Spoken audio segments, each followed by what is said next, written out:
আজকে 26 ডিসেম্বর আদির ড্রয়িং এর ইয়ারলি এক্সামিনেশন ডে। এখানে প্রত্যেকেই ড্রয়িং স্টুডেন্ট এক্সাম দিতে এসছে। নিজের মনের ফিলিংসকে যখন কারোর সামনে কথায় প্রকাশ করা যায় না, তখন তাকে রং তুলি দিয়ে ক্যানভাসে বার করা যায়। এইভাবে জমে ওঠা ফিলিংসের খাতাটা ভবিষ্যতে আমাদের স্মৃতিচারণে অনেক সাহায্য করে। প্রফেশনালি কিছু অ্যাচিভ করতে পারো বা না পারো, ভালো মানুষ হবে এটা গ্যারেন্টি। ঠিক যেমন আমাদের রাজু স্যার। পরীক্ষা তো শিক্ষার একটা অংশ, কিন্তু এই আঁকার প্রতি ভালোবাসা তৈরি করে দেওয়া, এটা কতজন পারে, কতজনই বা করে।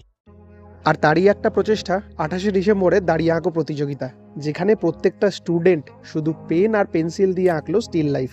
এটা কোনো সংস্থার অ্যারেঞ্জ করা কম্পিটিশন নয়, এরা প্রত্যেকেই রাজু স্যারের স্টুডেন্ট। আমার এই ভিডিওটা বানাবার একটাই উদ্দেশ্য, ট্র্যাডিশনাল পড়ালেখা তো সবাই শিখছে, কিন্তু তার সাথে একটা extra curricular activities is a must. আর আমি ড্রয়িংকে সবার ওপরে রাখি, কারণ এখানে নিজের মনের ভাব তো প্রকাশ করাই যায়, আর সেই ভাবের সাথে কথাও বলা যায়। ট্রাই করে দেখতে পারো।